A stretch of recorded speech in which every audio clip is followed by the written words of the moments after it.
So as you know, the 24 ERNs are doing clinical research, and they are collecting a lot of information, clinical information now in their registries, many of which are still under construction, but this is probably the best time to talk about the opportunities that the virtual platform might bring to them. So we are facing scattered data collections, sensitivity and data protection issues, and issues around the limited operability of the data that we are collecting in their present form, which all tend to limit its reuse and to impede collaborative research projects that might emerge between the ERNs and also between ERNs and other external research partners.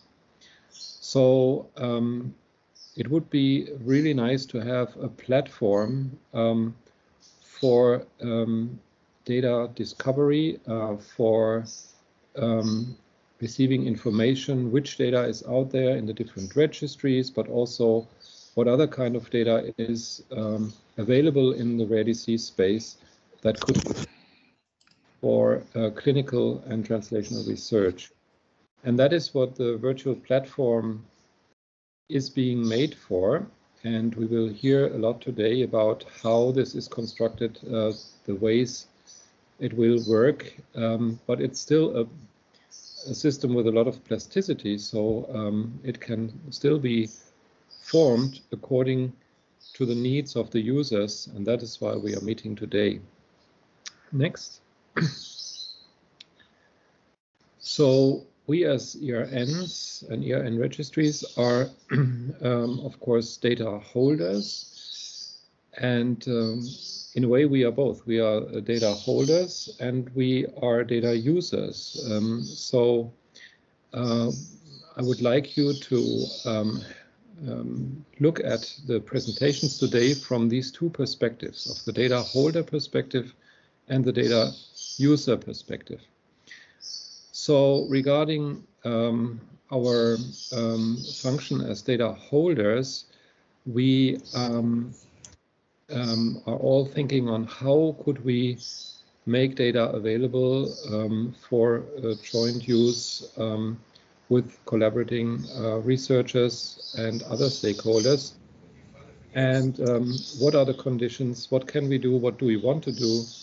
And so to get a little bit of an overview, we performed a survey last December on potential data access conditions for data held in these registries. We received feedback from only 7 of the 24 ERNs, which reflects the fact that many of us, if not most of us, really are still in the process of defining the conditions of data sharing. Next one. So we have this spreadsheet that we looked at, that we shared with our colleagues in the different ERNs, and we were asking for which stakeholders could be eligible to for data sharing from researchers within the ERNs and outside the ERNs, industry, health authorities, and so on. And then we thought to reflect on which data could be shared, only very limited data, perhaps only the JRC common data elements, or more selected data. And what would be the highest data level to be shared? Would it be patient level data or aggregated data, patient level data at the pseudonymized, in pseudonymized form, or anonymized data? We also thought of, perhaps one could share data for a certain period of time or after a certain period of time. And of course, access modality would also have to be clarified. Above this all, we think that the data access committees of the individual ERN networks should have the latest say in this. And the question is, though, can we in some ways support the data access committees or take off the burden from their shoulders to some degree by offering automated solutions to data visiting or data sharing? Next. So this is actually what I just said. I think we can go to the next. So the objectives of our workshop today is really to find out what the ERNs want and need as data holders and as potential data seekers. We would like to demonstrate what the virtual platform actually is, how it looks like, and what it can do in which way. So we have a version 0.1, as we call it, to illustrate that this is really a very, very first preliminary version of the platform with many functionalities still not working or not being implemented. But we felt it would be time to share this, what we have now, with you and get your input, your ideas, your opinions on this product. We will also talk about the issue of resource discovery versus record level interrogation of data, the importance of metadata in the individual registries, and the importance of verifying the data in the registries. Okay, and we thought to get started, we would like to do a kind of entry poll with you. And now Clemence has to help me with that.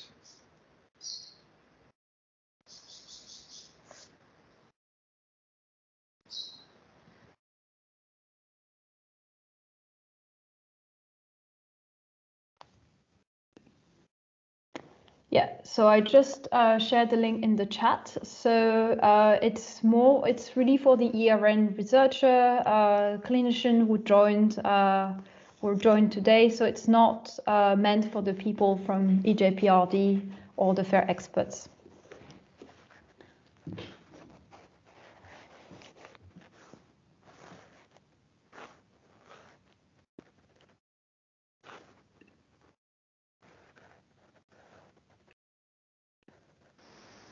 So how will people fill out the forms?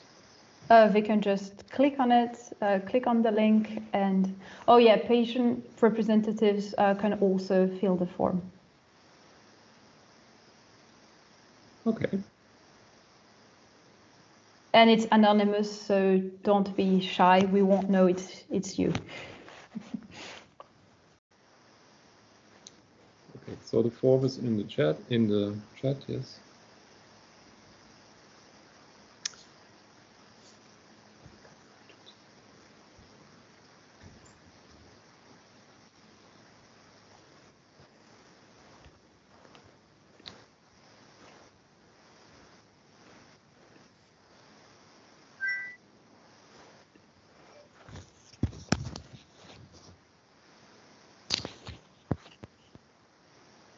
Clemence, if you wish to do so, you can share your screen with the edit view of the form to display live the results received. Yeah.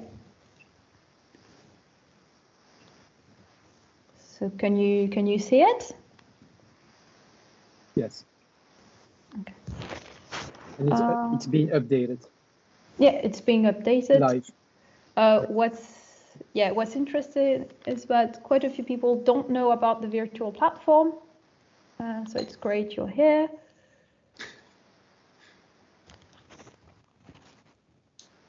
We have a lot of people from the registry team, a few clinical researcher.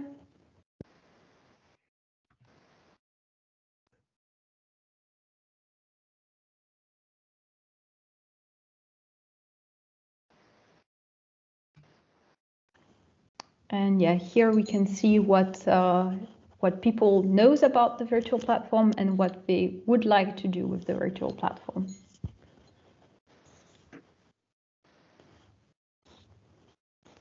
So people feel they have a very limited knowledge of the virtual platform, which is clear.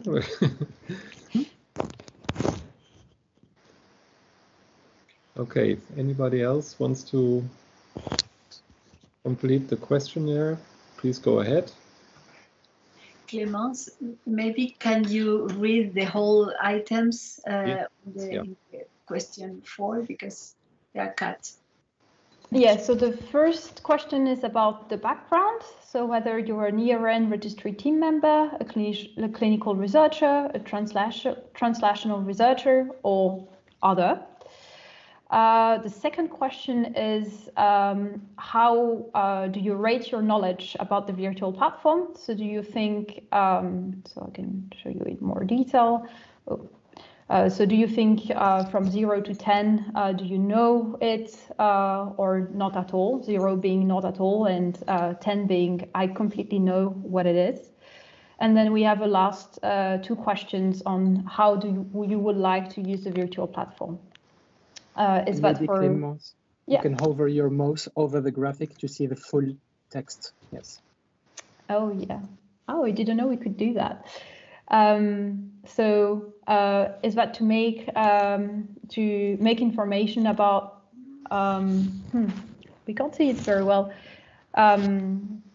Is that to find information about the database in itself, so the metadata? Is that to find selected content? Is that to make selected content of your database findable?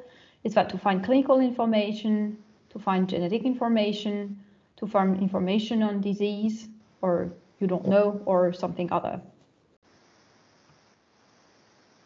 Mm-hmm.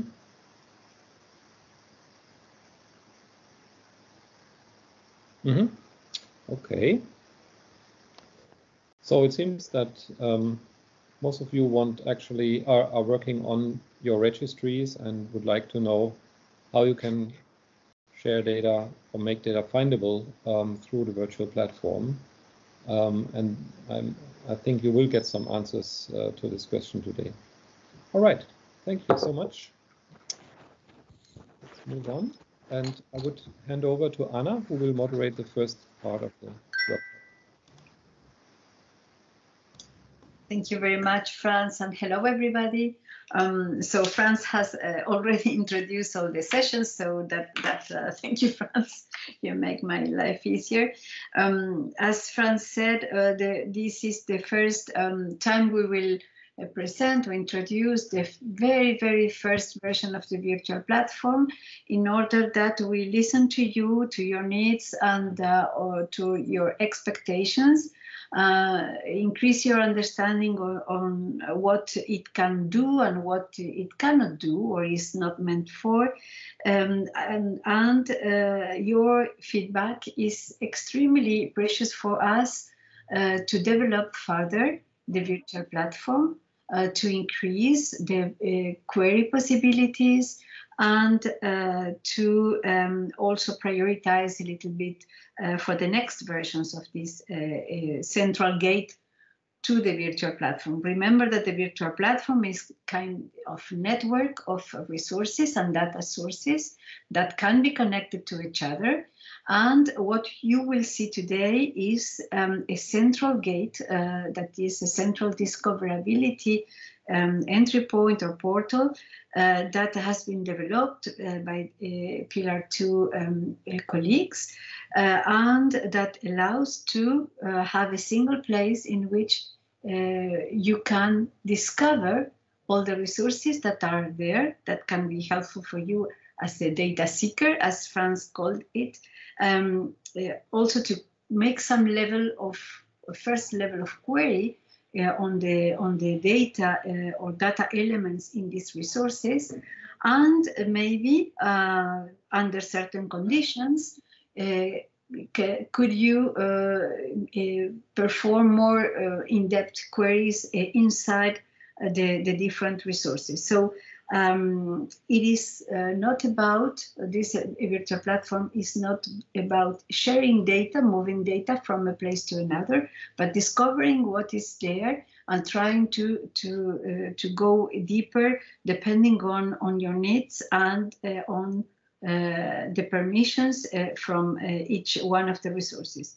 So, as Franz said, we are interested in your looking at this as both someone, a researcher that is coming to the virtual platform to look for data and for data sources or resources or support services, but also as data holders. So what do you want this virtual platform can show without any restriction to a researcher that is coming to the virtual platform, and what else you will want to be discoverable and queryable under certain conditions to external researchers and external stakeholders, maybe the industry.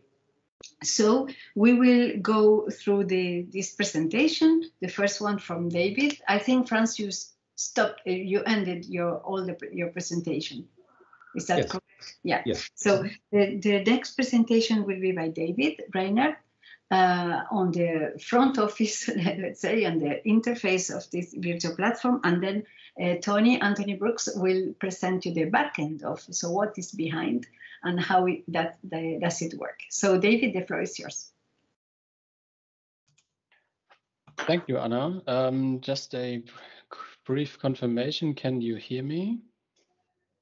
And do you see my screen, the slides? Yes. Yes. Great, yes. Great. So as Anna mentioned, I'm going to talk about the front end of the virtual platform. I will give you a brief introduction on what the VP is. So basically, it is a collection of services and tools and knowledge, really, that we develop within the EJP RD project.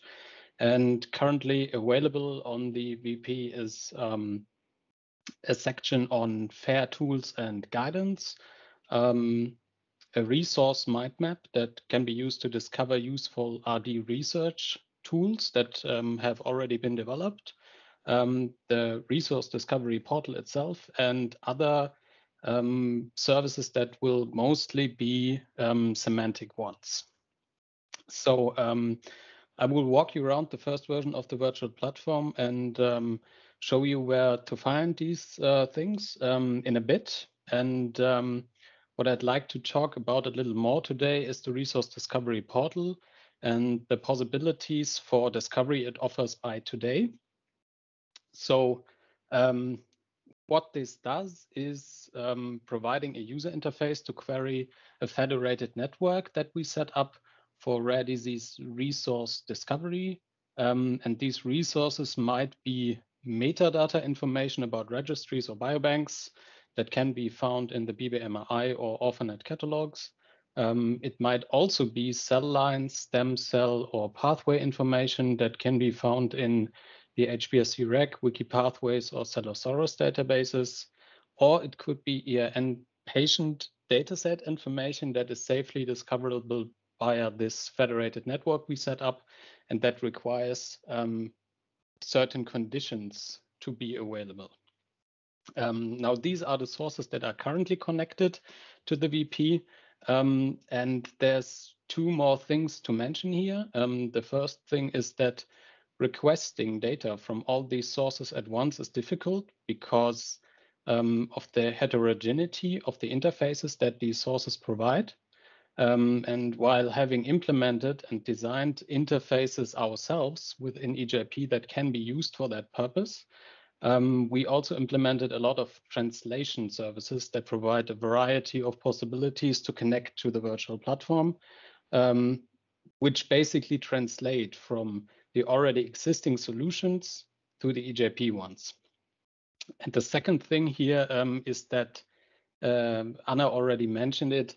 it's this platform is not meant to replace any of the existing resources or databases about rare disease information. It is meant to additionally support the discoverability and raise the awareness of the things that already exist and therefore will increase their findability. And the virtual platform does that by not copying any data from the data holder to our servers, but always providing links to the respective resources.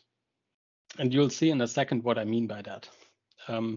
Finally, I would like to talk about this user interface the virtual platform provides and what it currently supports and what we plan to do in the future.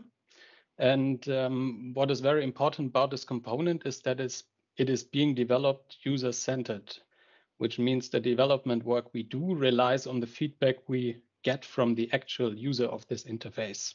And this is basically what we need you for today. So I guess I have somewhere in my, can you see a website now? That's great. So I will now walk you around the virtual platform a bit. So this is the landing page. And currently it's divided in 3 sections. We have a knowledge section, which leads to the EJP RD mind map, which is basically a summary of all rare disease information that is out there and with respective links to them. We have a verification section that you can use to receive support on how to make your data fair and actually connect to this virtual platform. And there's this resource discovery portal section, which can be used for the purpose I just mentioned. What you'll see up here is a list of the resources that are currently connected. I tell you what, give me a second, I will log out so you can see the difference between the 2 levels of queries we can send off here. So this is the list of resources. This is also the ones from the slides that you just saw. And what you notice here is that I'm currently not allowed to query the European Reference Network section because basically I'm not authenticated to do so. And currently it does require authentication. So this was that. And also within this filter section, this is divided into 2 filter options section, one relying on the metadata, which is freely accessible, and the other one relying on record interrogation that reaches further into the individual source and allows for further interrogation of actual patient records. And again, I need to be logged in to do that. I will show you later this afternoon in a practical example on how these filters work. For now, it's fine if you just saw that there's 2 levels of filters, and there's a need for authentication to query certain resources. But what I'm going to do now is simply set off a free unauthenticated query for some rare disease.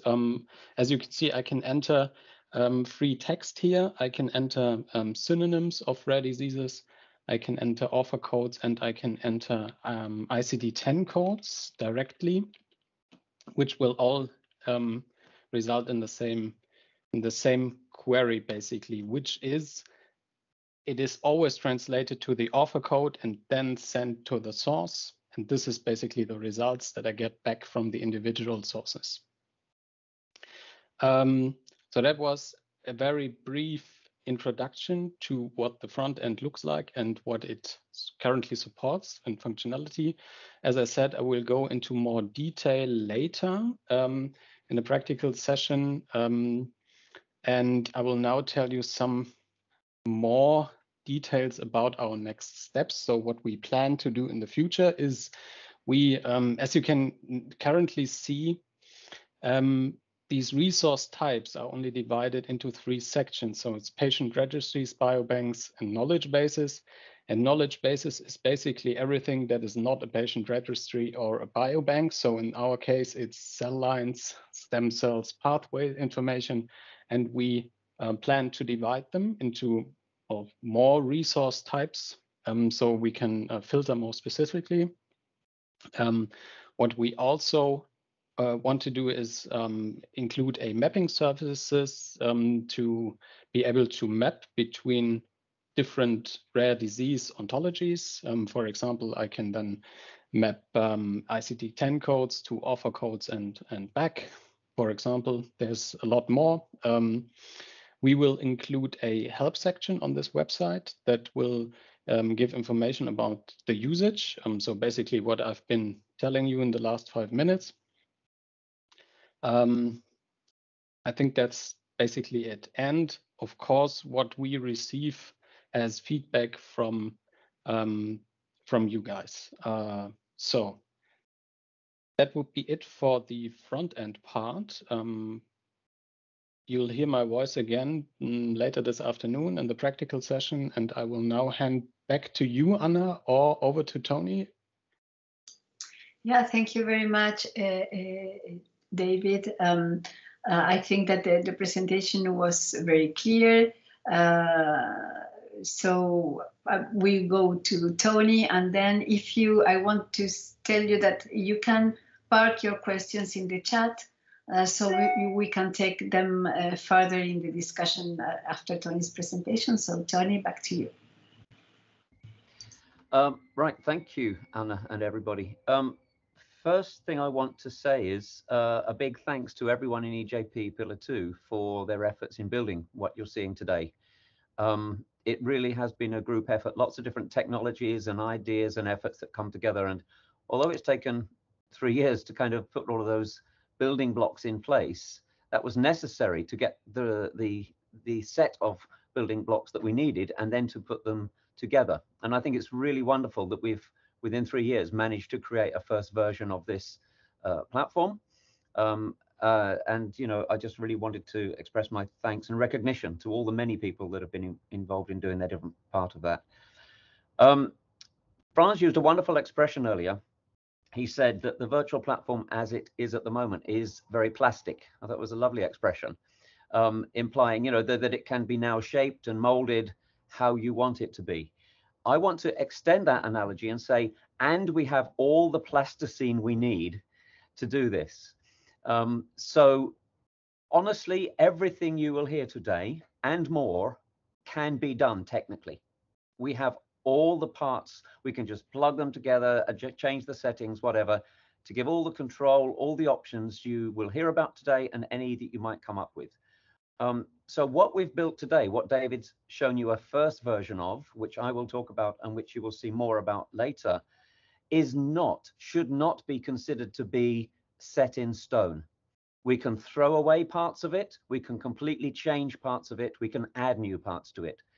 The reason we've put the parts together we have is because this current version 0.1 allows us to demonstrate all of the elements, all of the concepts, all of the building blocks. But as I say, you may not like some of those building blocks. You may think we need to change how they operate. But so it's not only very, very plastic, we have all the plasticine we need to do whatever you tell us we should do after today's meeting. I've been asked to give this talk sort of explaining what's behind the interface. And a specific request to me was to make this not technical. So I hope I can do that, and also to speak slowly, because apparently I speak a bit too quickly for some people who are not native English speakers. So I'll try to do that. But it's really important when I give my presentation, I won't be able to see faces or hands or the chat. So please shout out and interrupt. This is a workshop, right? It's not a lecture. So please shout out if anything isn't clear and ask questions and make suggestions as we go. I think we have half an hour now for me to do a presentation and take questions on everything. So that should work out fine. So with that introduction, I'm going to try to share my screen quickly. And That's here. And can you just confirm that you can see this? Yes. I can't see anyone now. Yes. Yes, yeah, we can see it here. Perfect, thank you. So this is the last slide from David, where he sort of showed the 1,000-mile high view of the ecosystem. This ecosystem, this system, Virtual Platform version 0.1, is about discovery. It's about finding things. It's not about sharing things or analyzing things. They will come later. So for today, please keep it in mind. This is about sharing, sorry, about discovering, not about sharing. And we always represent that via this triangle. Discoverability or finding things is different from sharing or accessing, getting your hands on the data. And it's different from analyzing the data. They're obviously related activities. You can imagine activities that are partly discoverability and partly analysis, or partly discoverability, partly sharing. But we are really emphasizing this first version of the platform is about only discoverability. And that will come through in many ways as you hear the presentations and discussions today. So I thought it would be good to just put some core principles in place then. As I said, everything is plastic and we can adjust everything, but it's still going to be based on these fundamental principles. So what we're doing with this version 0.1 is allowing discovery of what exists rather than accessing it in terms of its substance in any way, shape, or form. The system's designed so that the data controllers control every access, every query, every permission, and so on. So nothing will be discovered if you don't want it to be discovered by any particular group of individuals.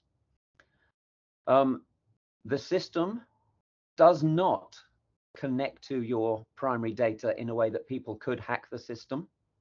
So we either, in some incarnations, just reference and query a minimal or an extracted and made safe version of your data, or the technology only allows certain types of queries to be sent to your data. So another level of security there.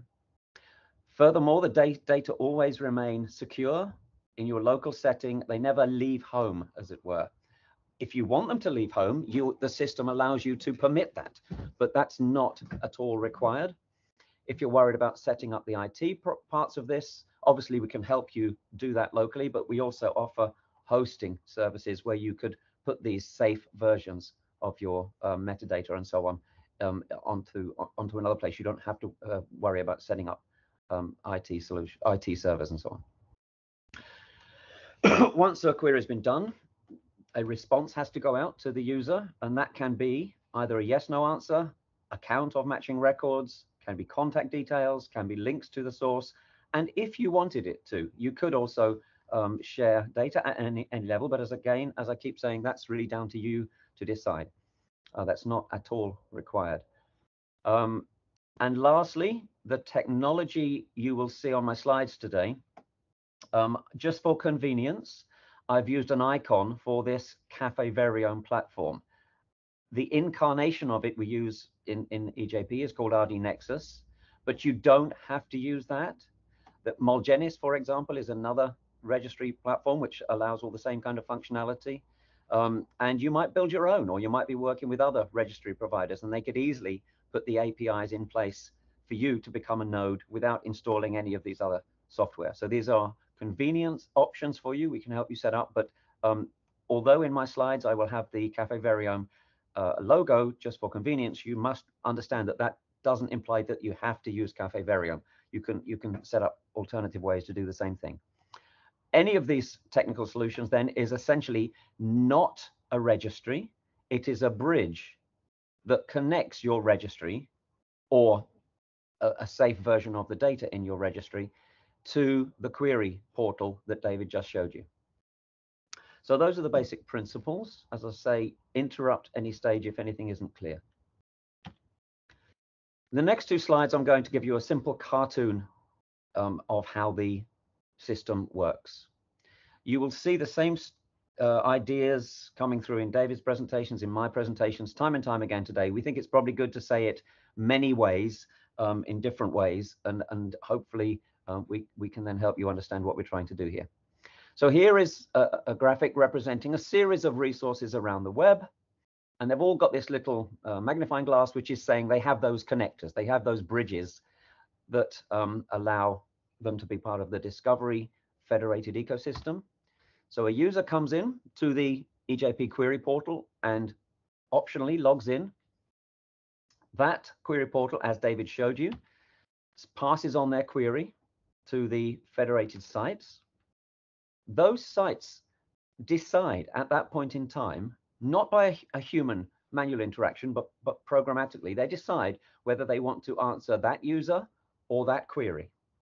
And here's an example. Maybe one site will say, actually, no, I don't want to respond. Maybe another site will say, actually, I know this person and I'm happy the data that they're asking about is not sensitive. I will actually provide data.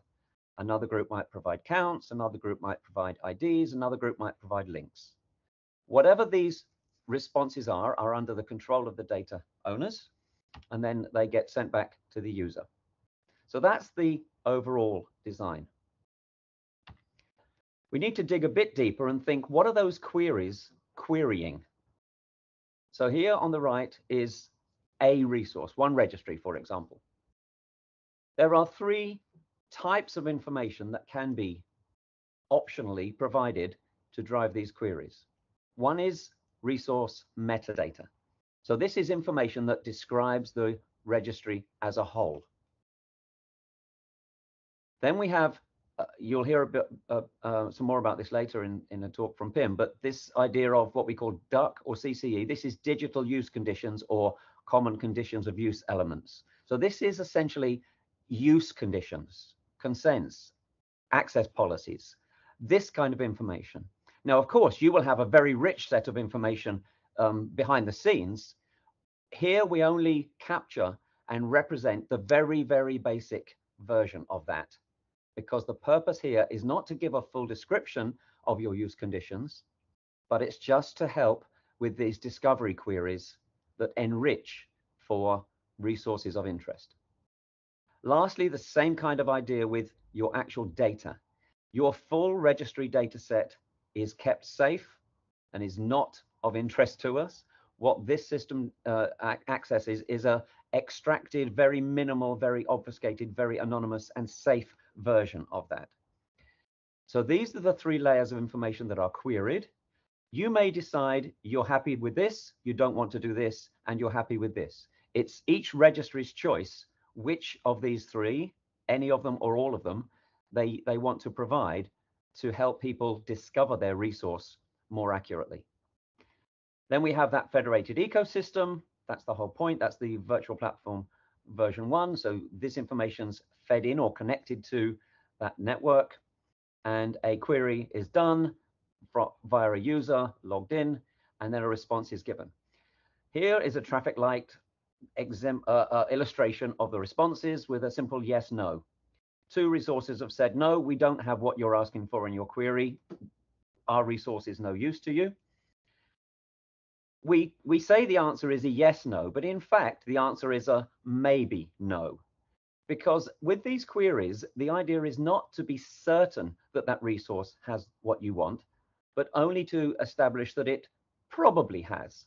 So rather than put a green light and a red light for a yes, no, I thought it was better to put an amber light and a red light here. But what we're trying to do with this whole system is find the amber lights, find the resources that probably have something of interest for your use case, for your purpose, for your research.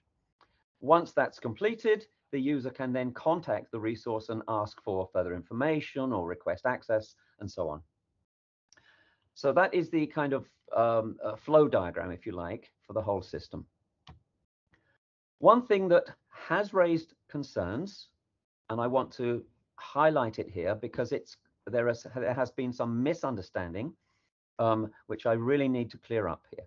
This item at the bottom, where you're actually talking about querying record level data from a registry.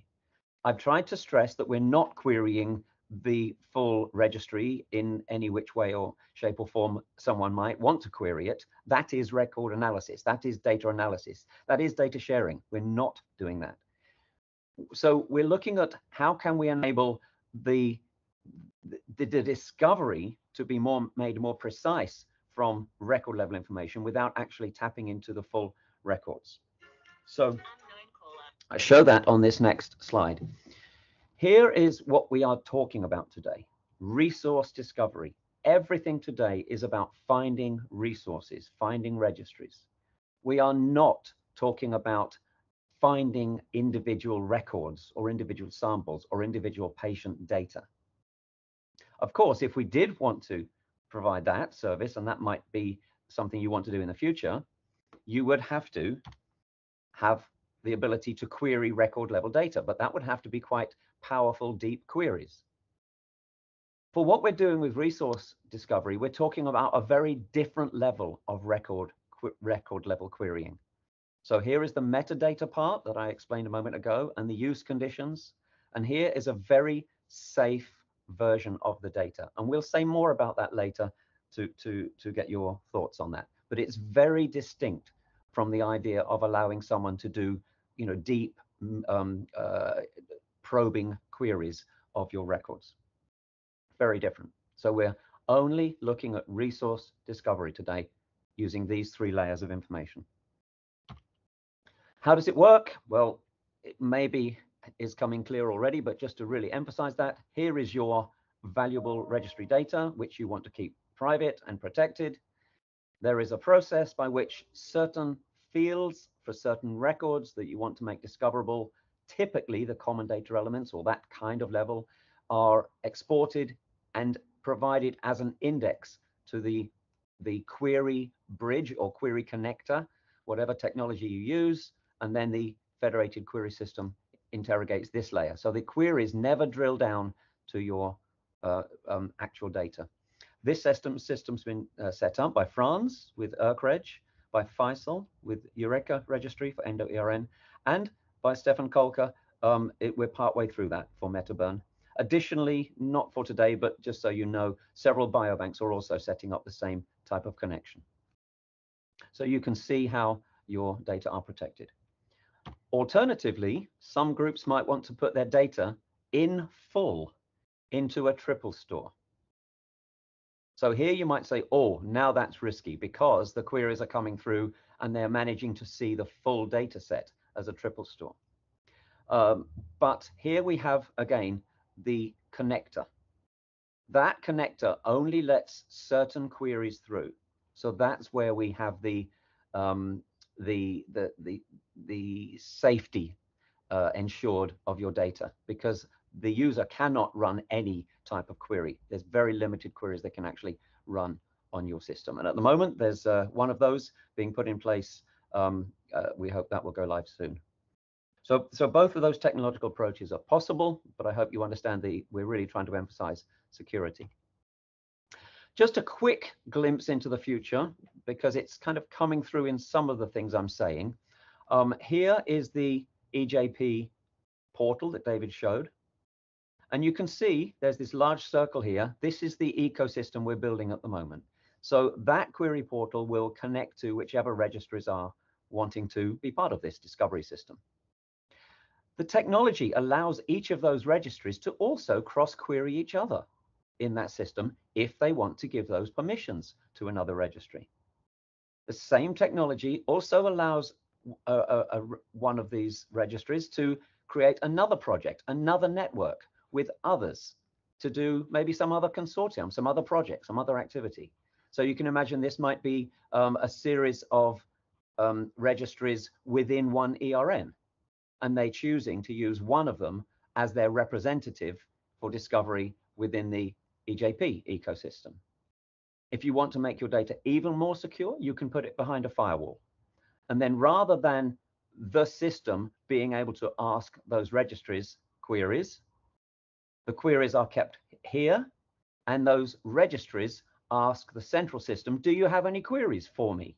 So by turning the question around, we can ensure a firewall is also built into the system.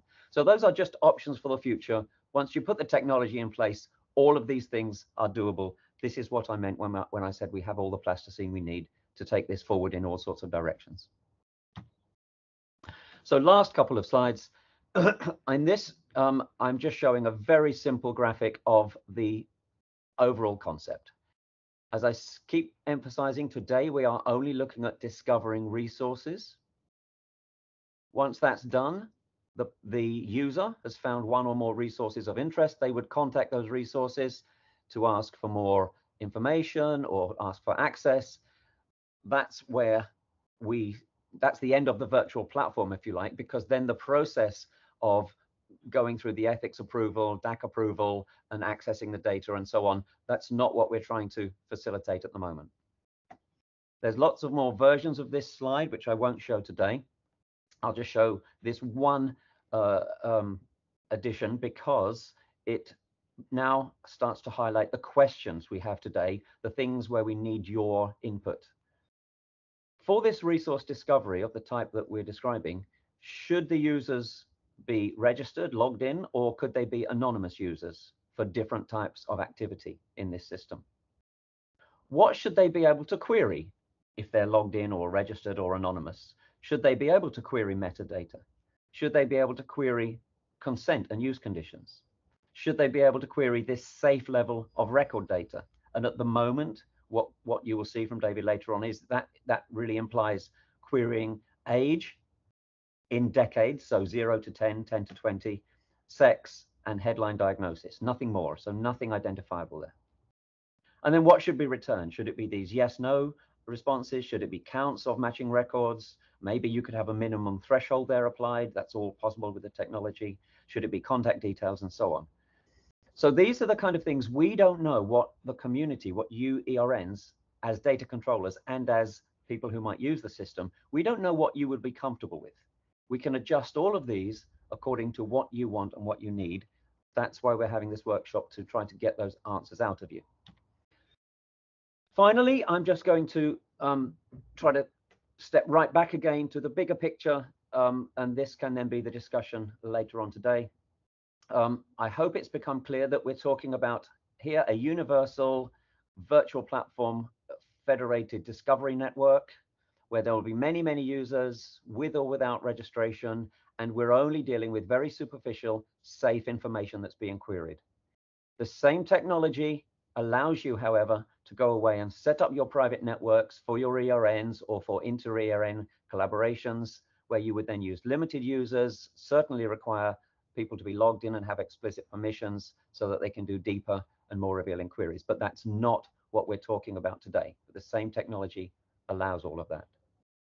So for the universal network, the virtual platform version 0.1 and beyond, these are 4 questions, four areas where we need your input. And it's more or less the same questions as in my previous slide, but I've put some examples here for you to consider. So number 1, the idea of using this system to find registries, to find resources via metadata. So what do I mean by metadata? Well, at the moment, it's resource type. Is it a biobank? Is it a registry? Is it a knowledge base? What is the, by querying by disease name, do you have information on this disease? We're planning to include the option to query on use conditions, such as, can we use your resource for profit-based research? Can we do research in China? Who knows? All sorts of basic use condition statements. What about pre-aggregated statistics? You might want to pre-compute how many males, how many females, how many people of a certain age, how many people with a certain disease in your registry. Those pre-aggregated statistics are a form of metadata that could be queried. The gene name, for example, could be another. And there might be all sorts of other metadata level forms of information that would be useful to be able to query upon. Number 2, finding, again, resources, registries via this safe level of data. So not metadata now, but some safe version of your data. This is really important to get precise discovery queries. You don't want to find lots of resources, chase them up and find they actually didn't have what you want. The best way to do that is to enable some form of safe record level querying. At the moment, what we're allowing is, as I said earlier, patient age range, sex, and disease name. But there might be other things that you think would be valuable here.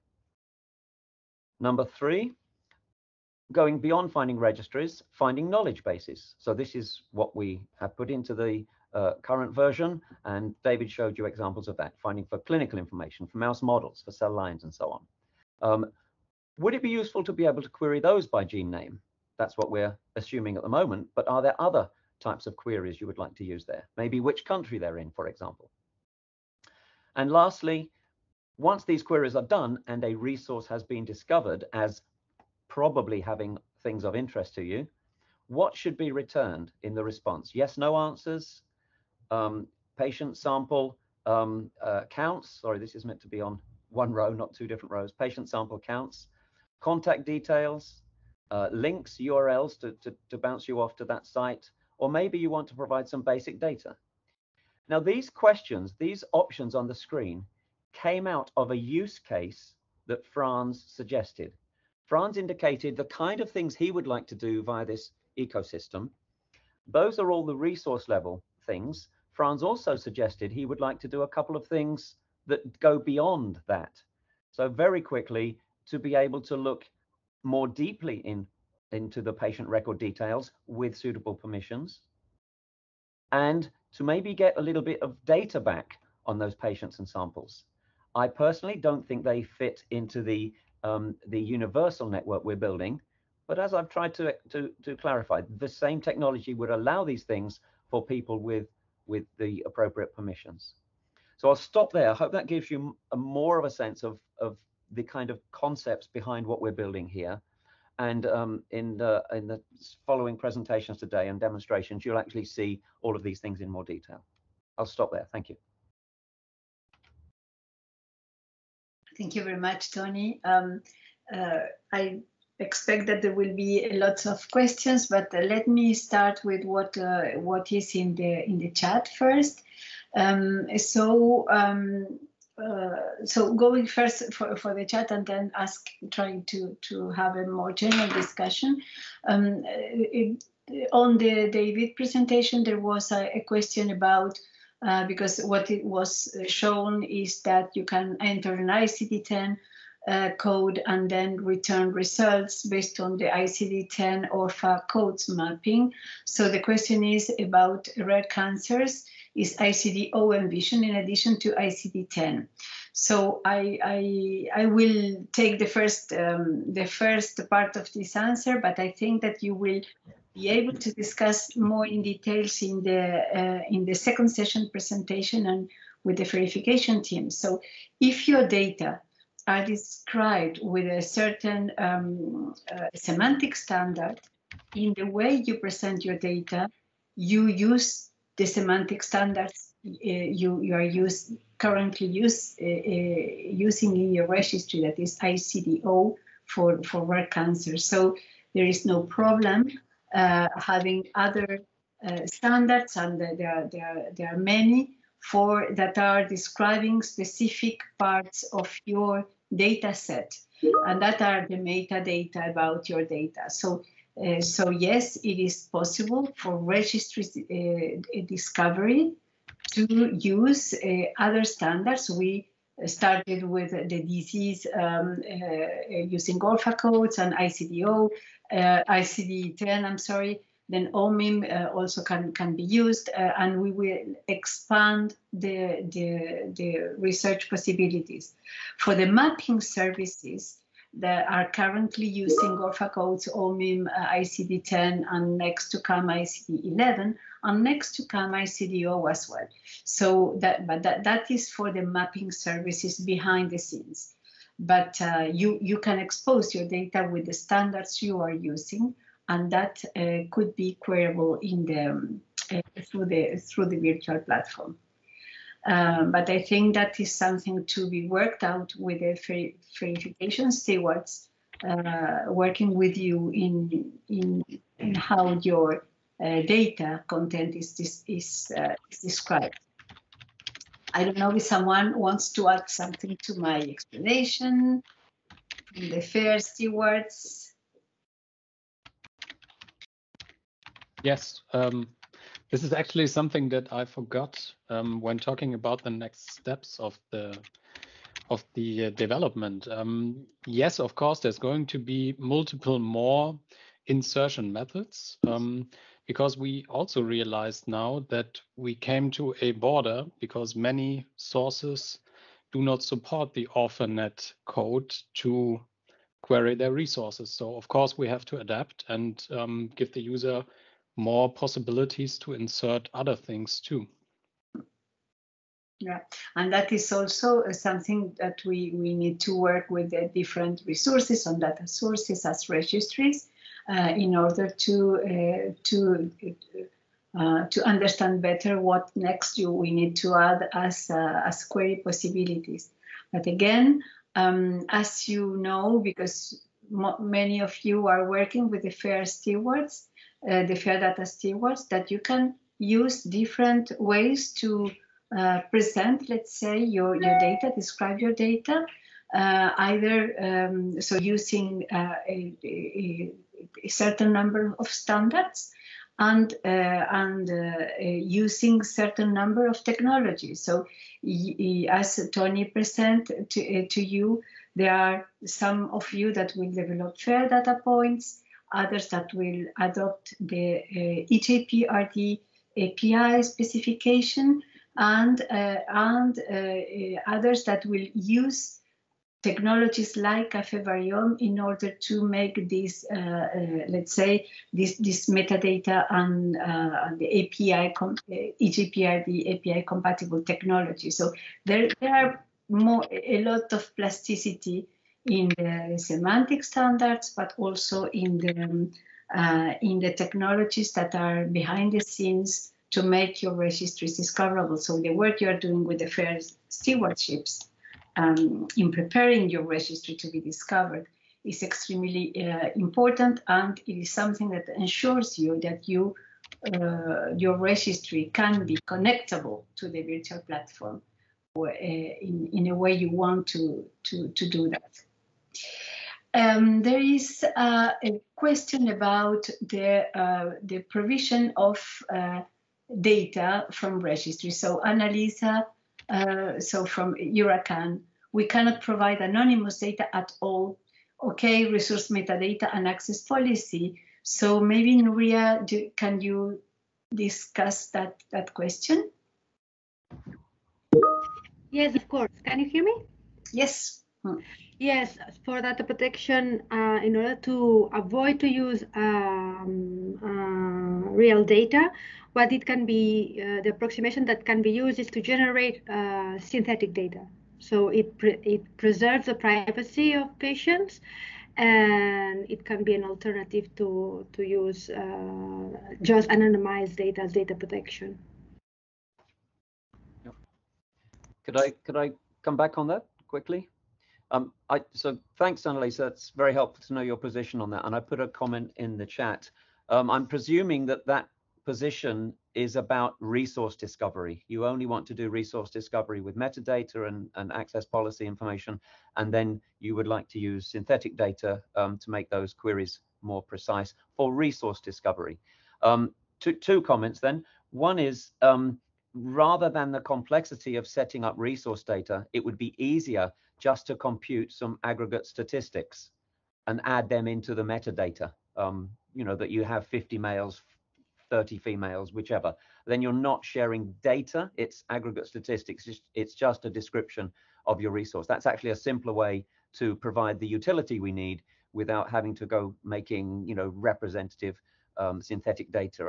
And that's one thought. The other thought is, beyond resource discovery, I assume your own team will want to query your database. You will want collaborators to be able to query your database as part of those other activities. So just checking that for those other kind of activities, you presumably will need to enable querying of your registry, but that's not for the resource discovery purpose we're talking about today. Yeah, if I can add to that, I think that to add another dimension to that. So I think that you understanding what that is about can also drive a little bit your data strategy, meaning that you can think that this kind of technologies of the virtual platform can help you finding collaborations or increasing the interest some external users or researchers can have on what you have in your registries. So I think that what you need to understand is that you can fine-tune what you want to expose, at which level you want to expose, and how, in order that you are not completely closing the walls around your registry, but can, let's say, create or the interest and collaborate with you for clinical research, for cross-registries collaboration, and so on and so forth. So that is what we are presenting here, is a flexible plastic, to use the French words, system that you can use to set up your data strategy. And I think that could be looked like that, and maybe Franz can add to that, or Tony.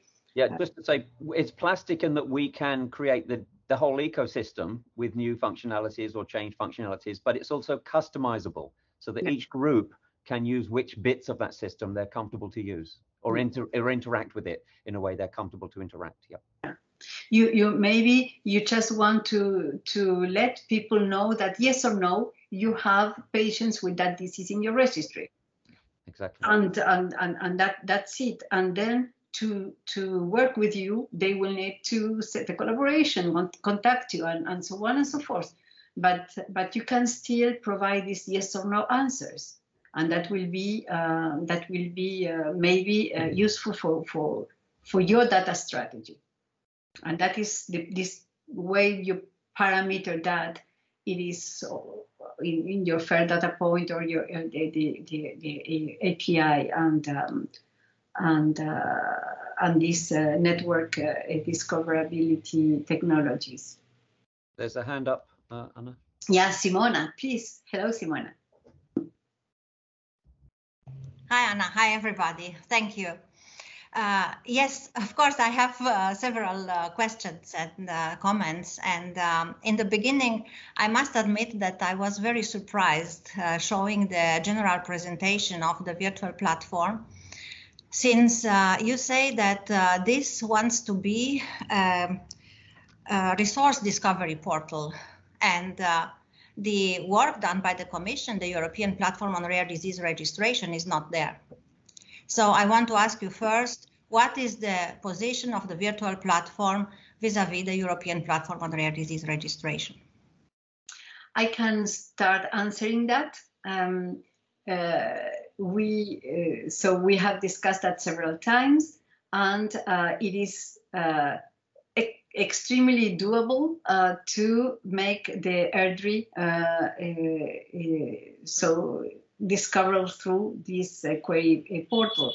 So that is the famous technical meeting we need to have, because it is doable. The door was always open, and we even did a proto in the early times of the virtual platform. So there is no problem to go further with that. And I think that is very useful as well, that people know what is inside the ERDRI. So when you want, Simona. So I think that, and not ERDRI just, it's the European Platform on Rare Disease Registration. Yeah, I'm sorry, yes. ERDRI is just one component of it. Yes, you're right. And the EU RD platform, to show it, to shorten the name, is something that exists already. Is a resource provided by the Commission, and the virtual platform is still under development. So I think that this is a reference that has to be there. Secondly, of course, you detailed only the part related to querying registries, and I will address this because for the other resources, probably it's fine and it's very nice to have this unique access point via the virtual platform and to go to the all other possible resources. But related to querying registry data, I'm very grateful to Tony that he clarified now in his talk that what you plan in the virtual platform is not a query at record level data. It's not querying individual records and individual patient data. What you intend to do is a query at registry level. And this is exactly what the EU RD platform does. So I want to say that this is a duplication of the work that is done inside the European Platform on Rare Disease Registration, and this should be avoided.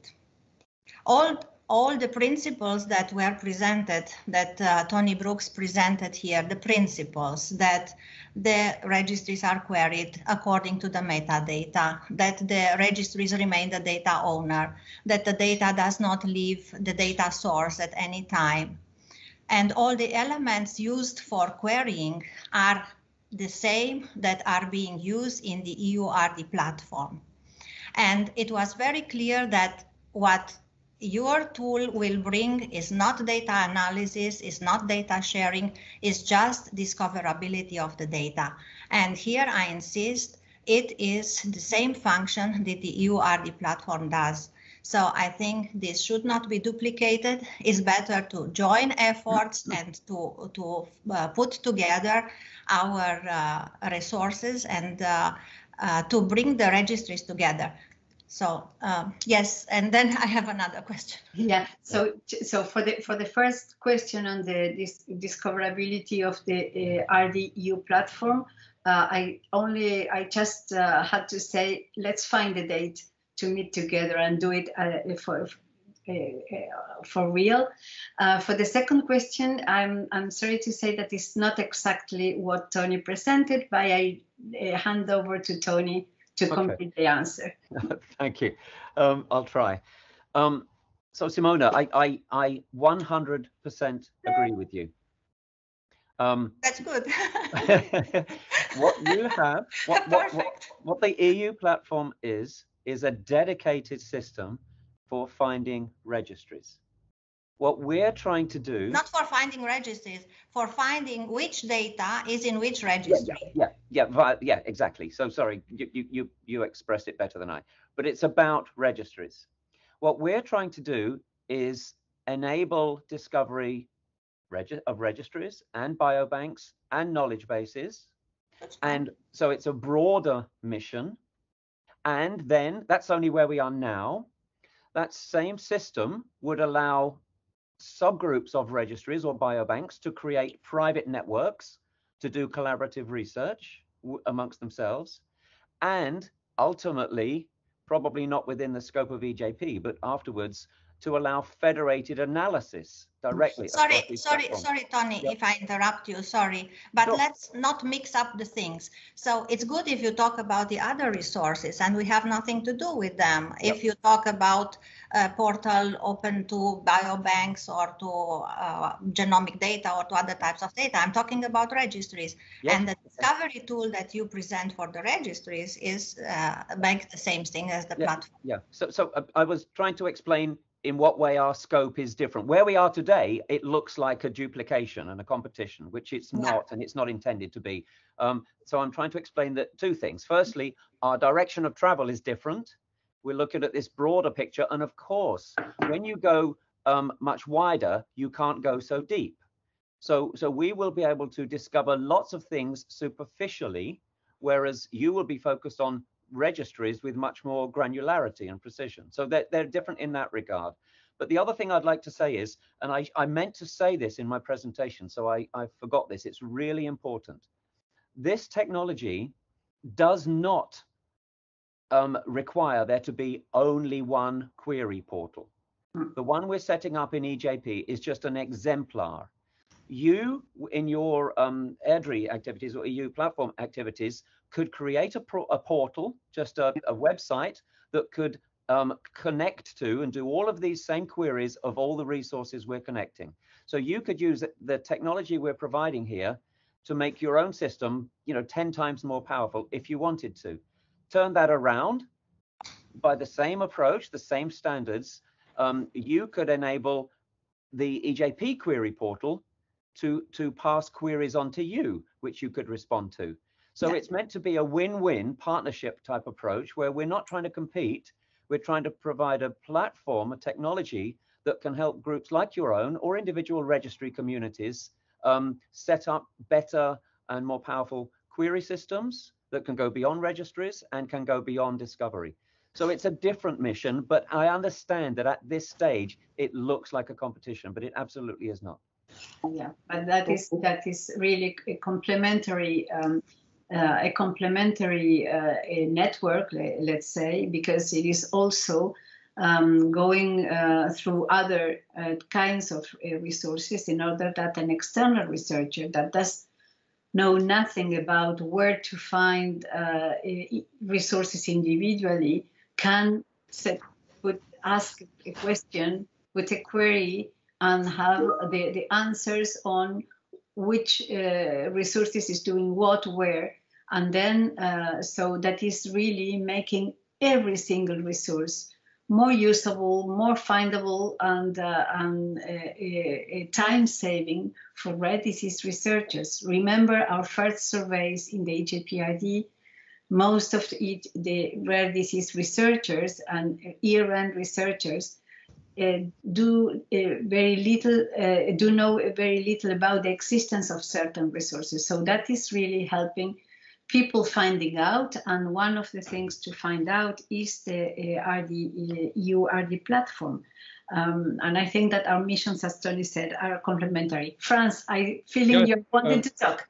Yeah, maybe this the differences between the systems become a little bit clearer when we have the use case presentation later on by David. But I'm afraid in the interest of time, we have to move on. Otherwise, we will never finish our agenda. Okay, so we end the session 1? Yes. Franz? Yes, okay. Yes. So we move on to the next part, which will be moderated by Tony.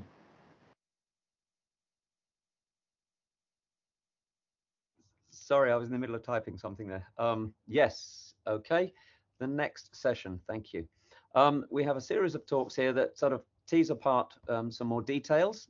And the first of those is from Mark Hanover, the importance of rich metadata to increase the discoverability and reuse of the data. And Mark, I saw you put something in the chat. You might want to just take a moment to mention that as well.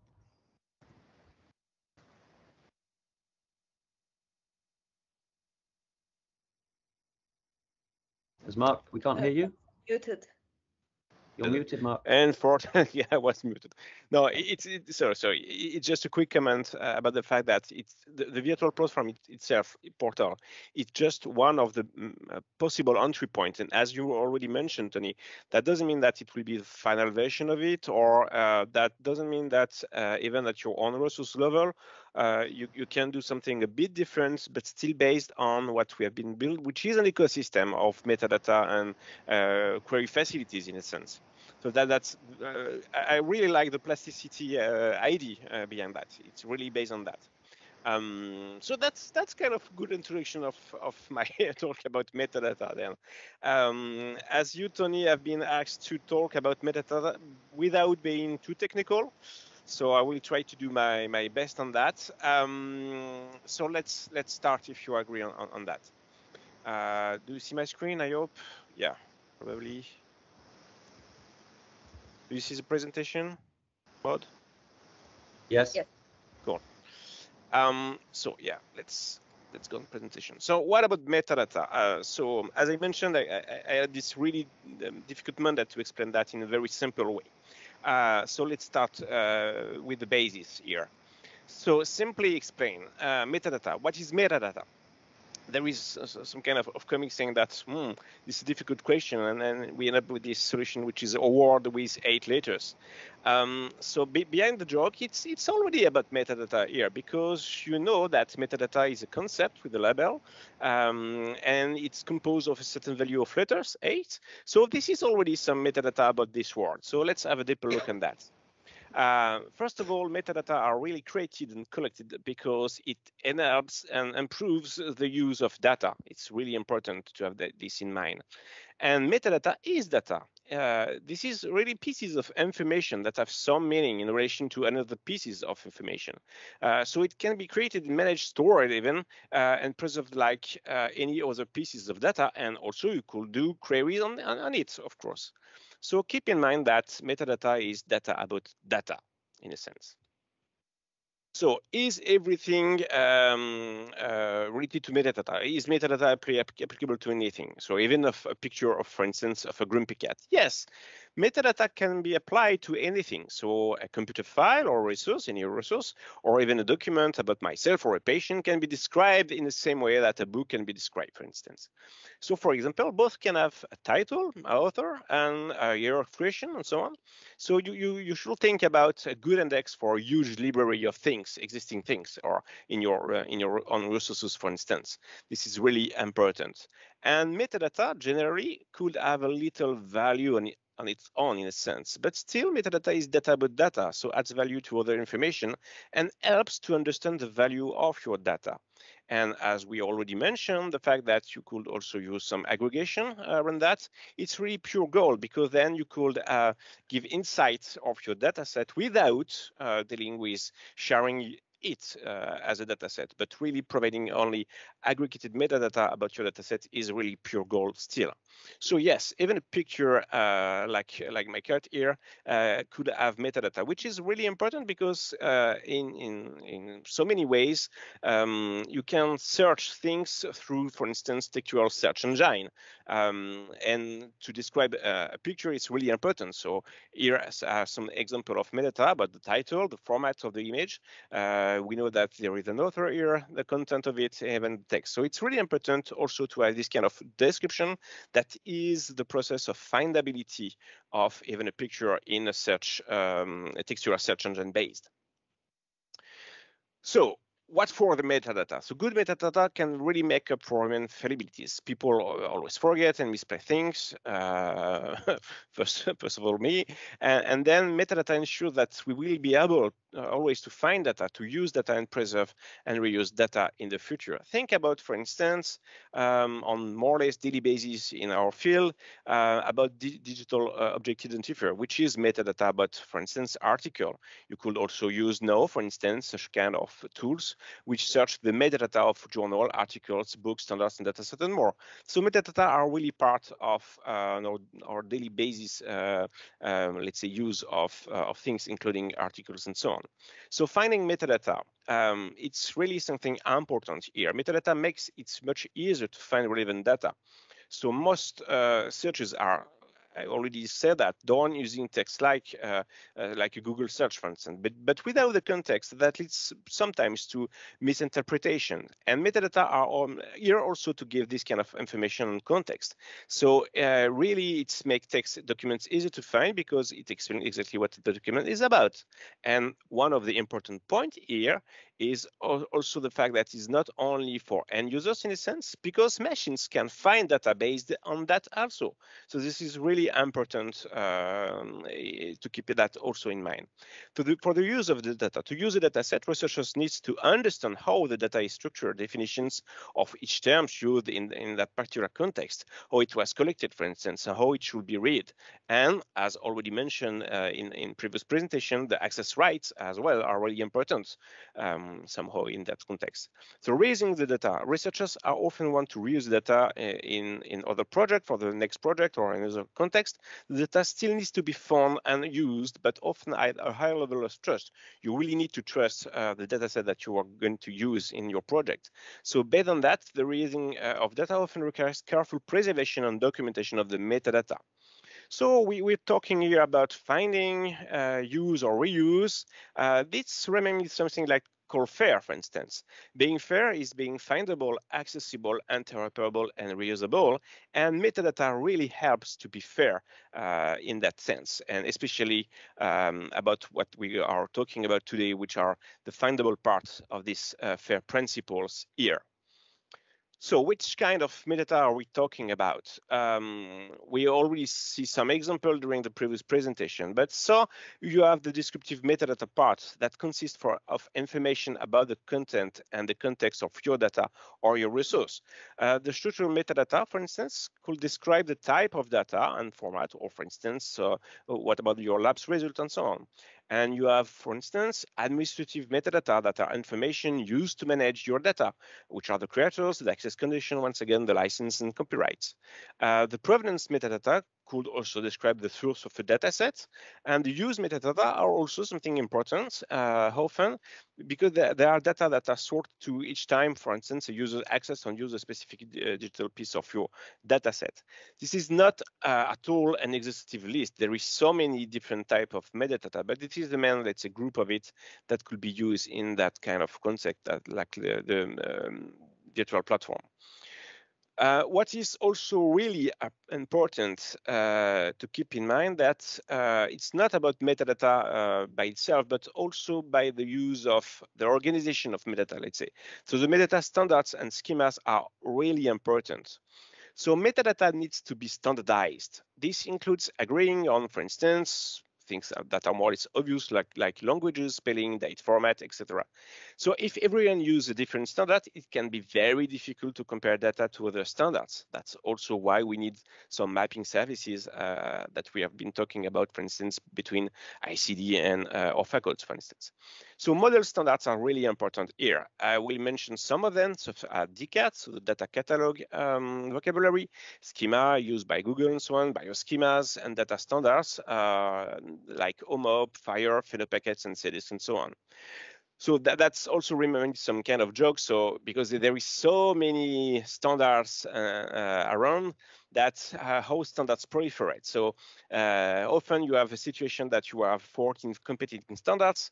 So when you start your project, like EJP Virtual Platform, you say, oh, there is so many standards. We need really to develop our own EJP standards that covers everyone's use cases. And at the end, you end with 15 competing standards. I reassure you, we didn't do that in that context of the EJP, but really try to work on existing things, not reinventing the wheel, definitely. So one of the key components of metadata really is a schema.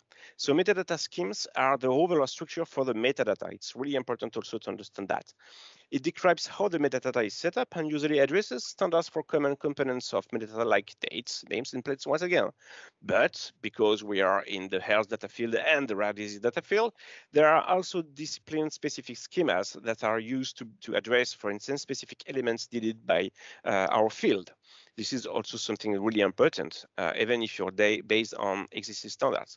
So to illustrate that, I won't enter into the full details because, once again, it's not technical here about the metadata schema here, which is DCAT. But for instance, to describe the resources, as we call catalogs, we have been using, for instance, DCAT, which is a data catalog vocabulary designed to describe a data catalogs and facilitate the interoperability between them. So what we have been done during the project was to use these to build the EJP metadata model. It's important to note that it's also heavily used in European Union funded projects, as for instance, the European Data Portal. So being fully interoperable or aligned with the CAT model is really important. But nevertheless, as I mentioned, we also need to build some specific, let's say, domain metadata about some resources. So for instance, there is an example here about the biobank concept. So we did that linked to the EJP model, linked to the DCAT model. That EJP biobank resource is a custom extension that we added to the DCAT vocabulary. And we define what is really a biobank as a subclass of DCAT resources, just to explain here that this is really linked to the main standard of DCAT model. And then we have this nice representation of in a schema of what is a biobank coming from that perspective. I won't enter into the main details here, but just to be focused, for instance, on one specific thing here, which is the DCAT theme. And then you have, for instance, the Ordo Orphanet code here display. It's important also to notice that in some cases, metadata itself itself could have also its own metadata in a sense. So for instance, the concept of the disease here is linked to the classification of disease. This is a group of disease. So that means that, for instance, beyond this concept of myeloid hemopathy group of disease, you could have other disorder level, which means that, for instance, once you put that into a query system that use the classification, you could also grab the information about this biobank, which is linked to this concept. By expanding the metadata beyond that concept, you could also have more information and grab more biobanks information related to that aspect. So this is just a quick example to show that metadata could be used also to expand searchability or findability of things around that. So better than that, we also work on that, and David showed that in the context of the virtual platform portal, that, for instance, coming back to the biobank, putting the disease concept, but also adding information such as the countries here as a filter, you have more accurate results. So think about metadata like searchable items that will be used in the context of building query builder system to find your resources around that. So back and very quickly, because Tony also mentioned that about the record level, which are also important part of that, doesn't mean that we're gonna exploit directly the data set itself, but some part, for instance, of the metadata about record level could be used to, for instance, make rare disease registry more interoperable between them, but also to exhibit the process of findability, discoverability of data, not mentioning the analysis part of that, but still as aggregated data that could be used in that context. So for instance, for the record level, the work done in EJP tried to address several pieces of information, such as, for instance, as you see on the screen, disease diagnosis, genetic diagnosis, but also phenotype information and so on.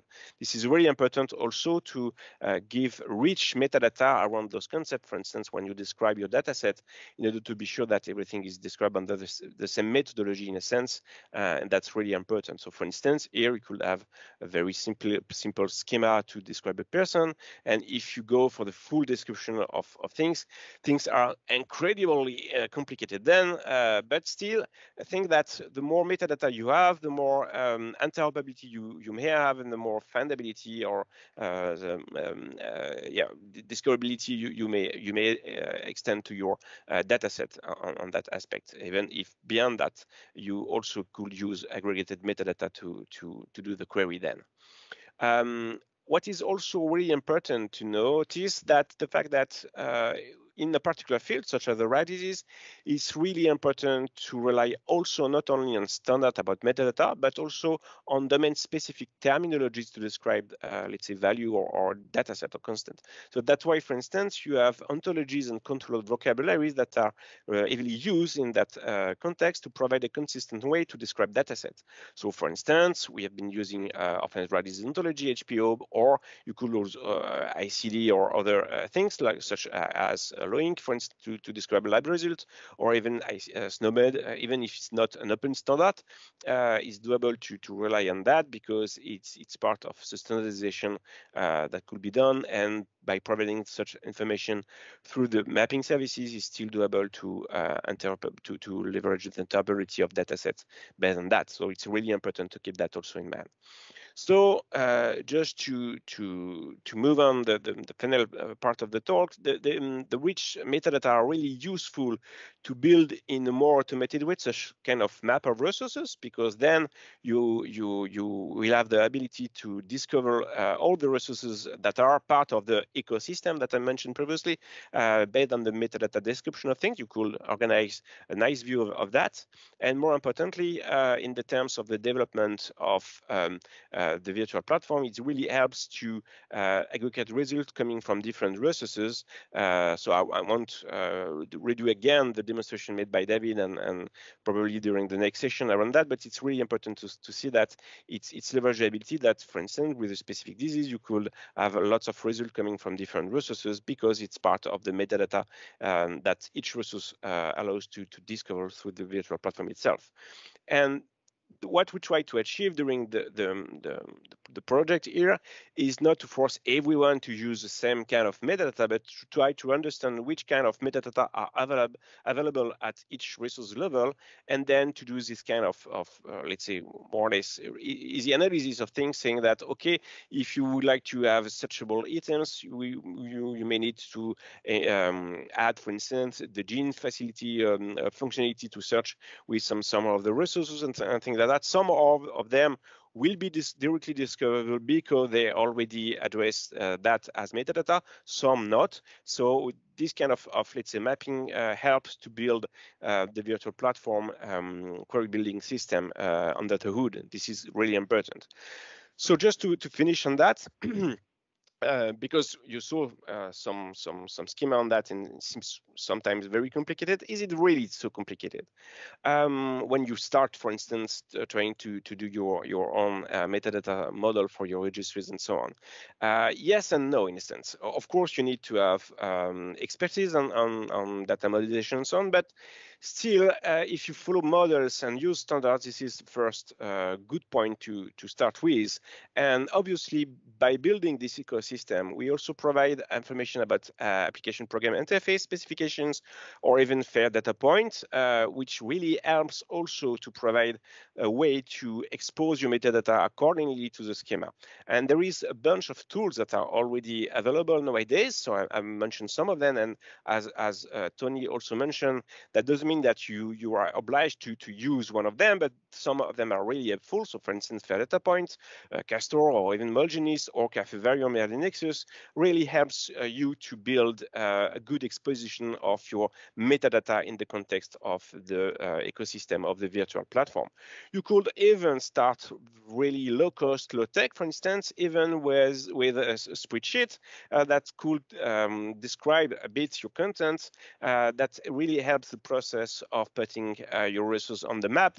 For instance, this is an example that we did in the context of the EJP with one of the resources, which were the innovation management toolbox. And starting only with this kind of spreadsheet, we have been able, working with a fair data expert, to provide a fair data point around the AMT website then. So it's really something that it could be addressed in some part of the process very easily.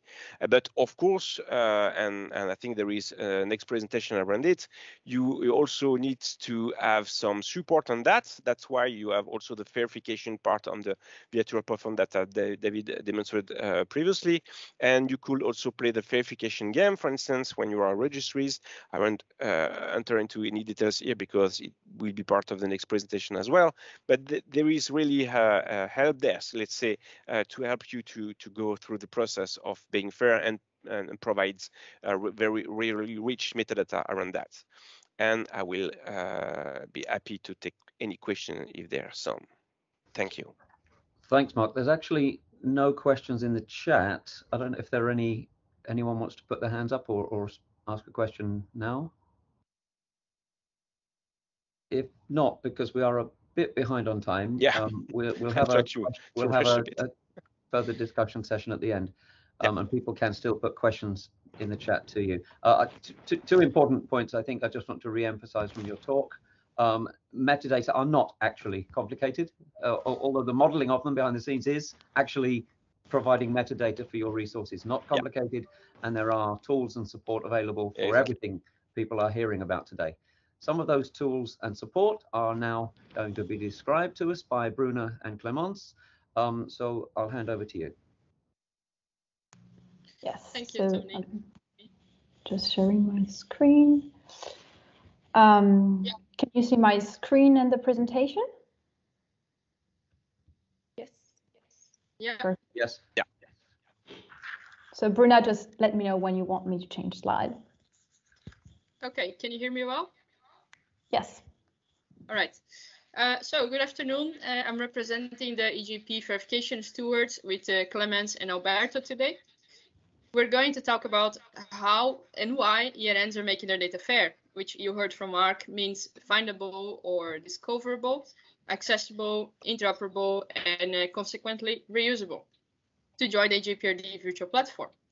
So we verification stewards are conveying the developments and recommendations from both EJP and JRC to the ERNs, and in return collecting their requests back to the developers from both projects as much as we can. The EJP verification team is way bigger than our verification stewards team, and in the end of our presentation you can find more resources and links for past training, organized, and more information. Next one, please.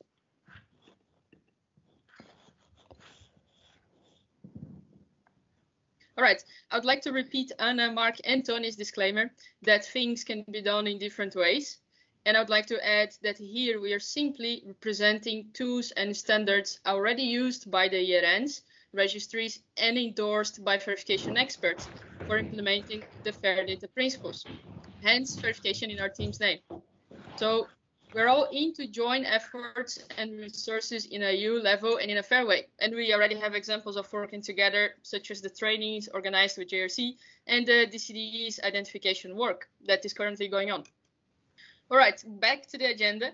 In today's presentation, we aim to illustrate that fairer is better in a non-technical way, and how you can also get there via the tooling that we already have available.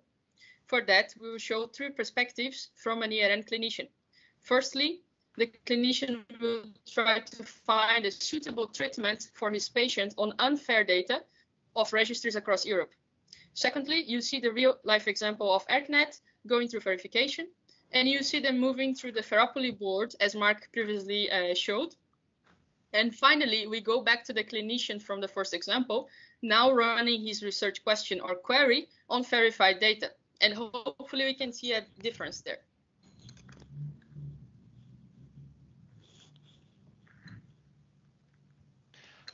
Hello, I'm Alberto, and I will show you a little recording of a game we created on GatherTown to show the difference FAIR can make on your data. This first part is the unfair game, and it aims at showing the hardships found in a non-fair world. Let's see what Alberto from the past has to say. Clemens, please. The objective of this game is to show the difficulties in the usage of data in a non-fair environment. Hello, I'm Alberto, and here I am, on my patient registry in Spain. One of our patients has been diagnosed with a disease based on their symptoms, and we would like to find other patients with the same combination of disease and symptoms so that we can find a treatment. First of all, I will visit the UK-India joint registry to see if they had patients of interest to me.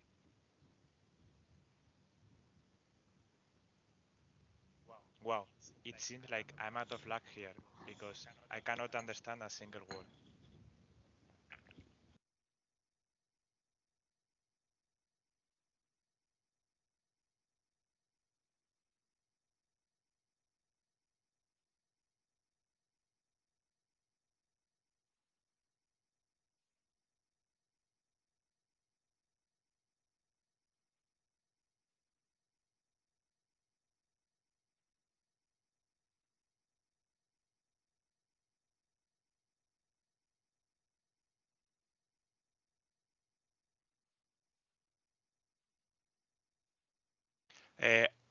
We had some technical problems there, so you couldn't hear the end of the video, but I was going to do a recap anyway. So I'm Alberto from the present. Can you hear me? Okay. So as you saw, I faced hardship regarding the findability of the data, because the data from the patient I was looking for was I didn't know where it was. I had to go registry by registry to try to find it. Regarding accessibility, in real life, I would have to ask for permission to access the data from each registry. In terms of interoperability of the data, each registry, as you saw, was in a different language. So if you don't understand the language, you are out of luck. You can't do anything. And in terms of reusability, because all I have left of the info I got from each registry is in my memory. And if they update it, I don't have any way to know about it other than visiting all the registries all over again. And now Clemens will continue with the examples.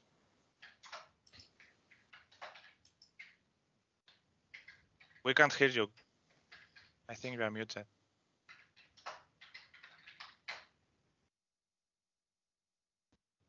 Oh, yes, I think someone muted me. That's why you couldn't hear the video. I'm sorry.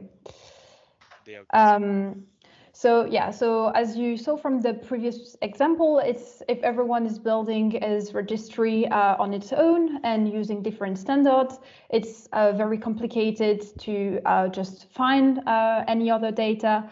You cannot access it easily. It's not interoperable, meaning that you cannot reuse it easily.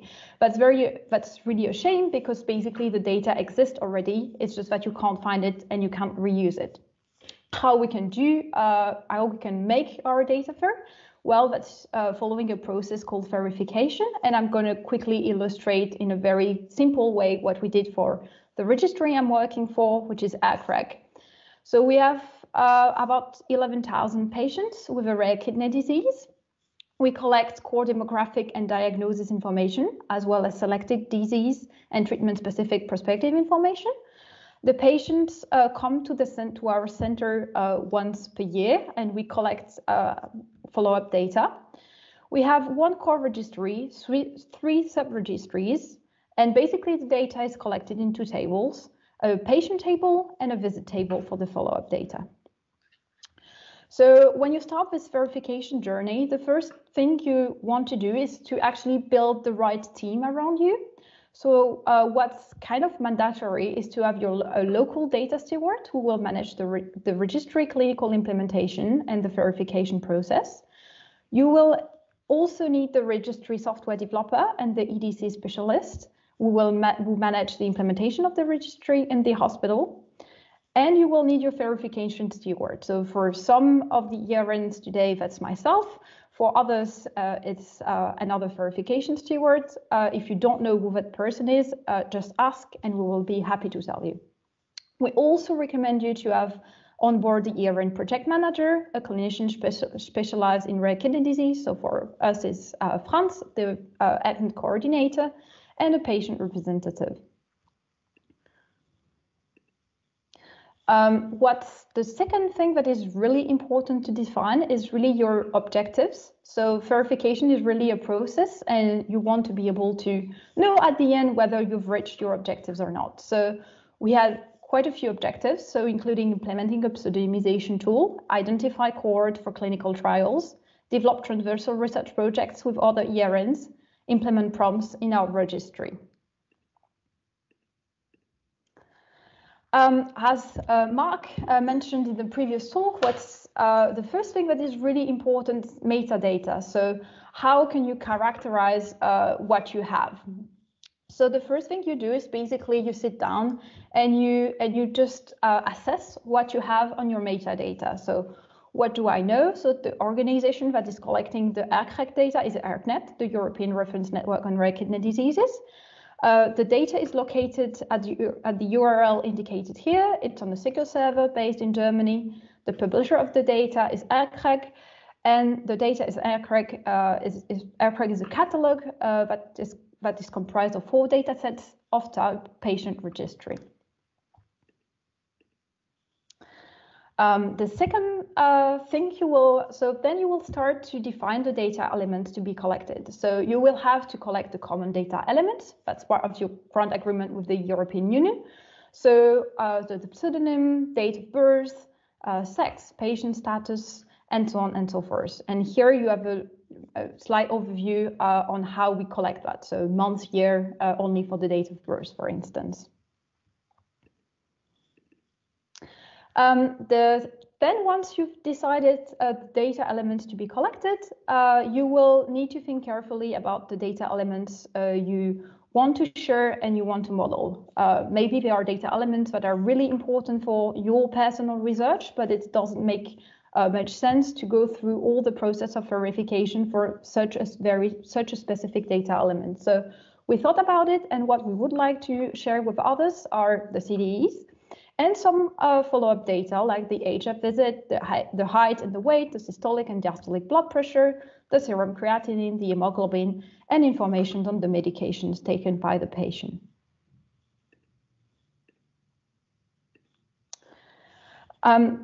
As Mark mentioned already, once you've decided on these data elements to be collected and to be shared, you need to be very clear on what you're sharing and define each data element without any ambiguity. So if you think about the sex, for example, some existing registry might say that might define the sex as female, some others might say F, some other might say femme. So it's very complicated to query if everyone is using a different system.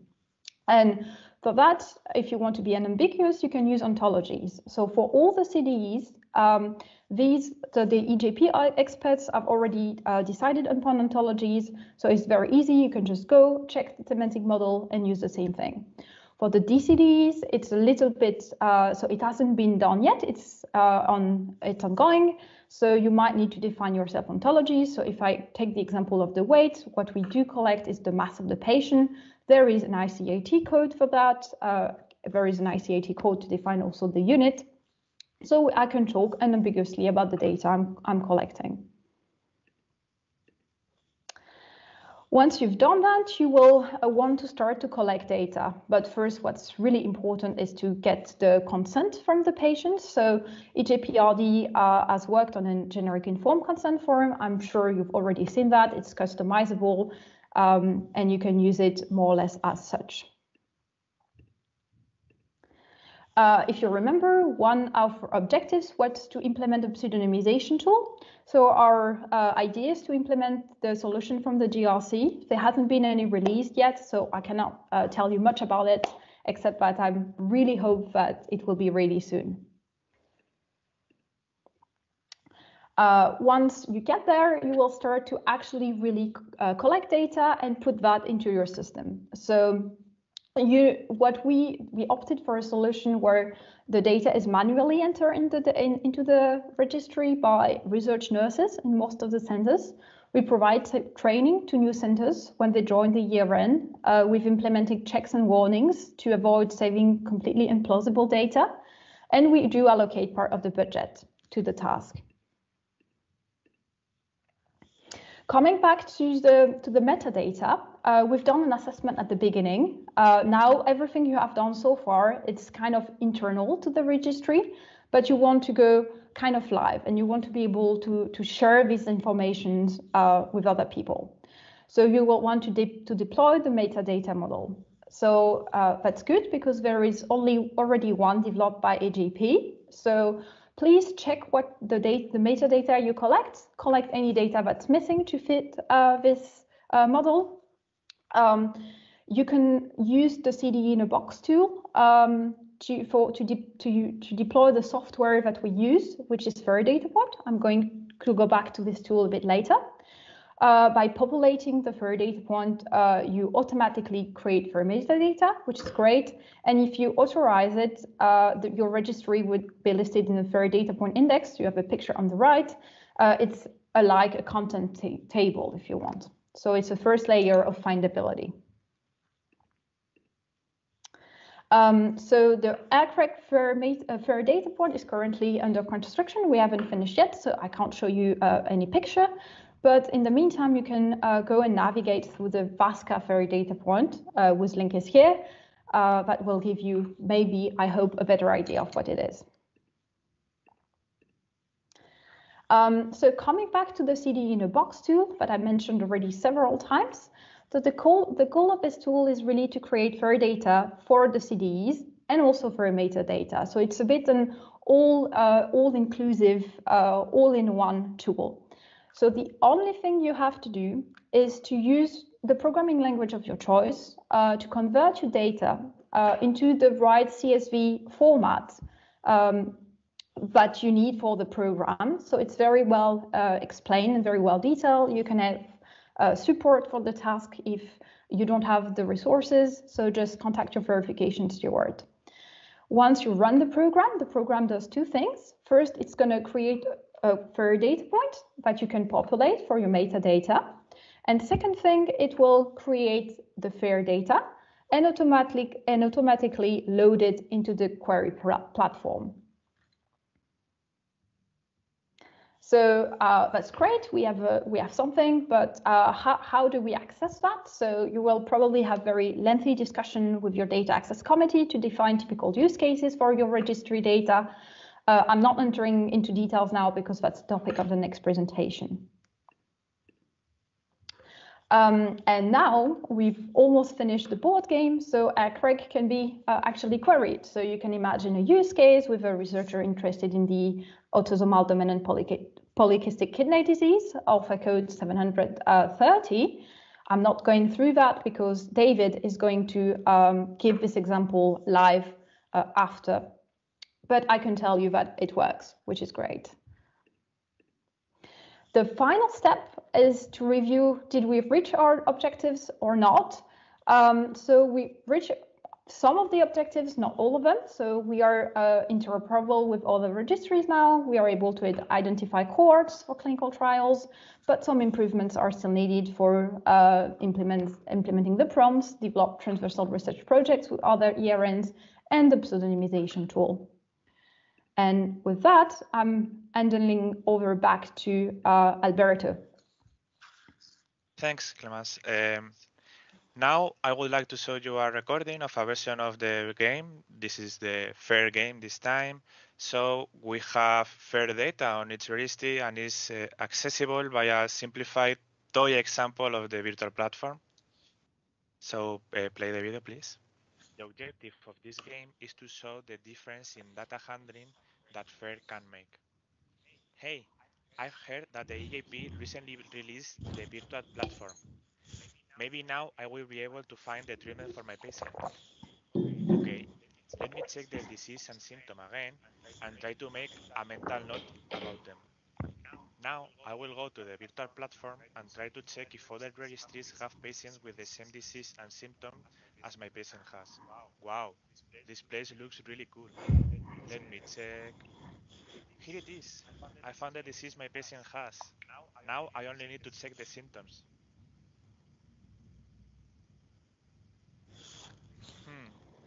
I can't find it at first glance. I will try to search for it. I found it as well. Nice. Now let's check the joint information from the registries. Okay, first I will input the disease.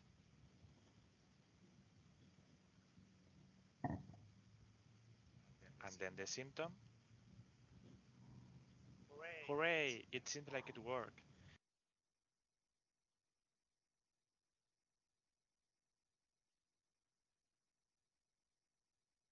Clemence, you're muted again. Sorry, I don't know why it keeps muting me. Yeah, I got muted as well right now. I don't understand. Maybe if this persists, I can make everyone as an attendee and let you only you two as presenter. But we can find out who is muting everyone. Please go ahead, Alberto. Yeah. So back to real life, Alberto. I wanted to do another quick recap. So verifying made it easier to find the treatment for my patient because all the public information from the registries is discoverable through the virtual platform, making it more findable and accessible. And since it uses standardized terminologies like orpha codes and the human phenotype to fix the language issues, it is more interoperable. And since it contains live information, it's up to date, so it's more reusable. Next slide, please. Objective of this.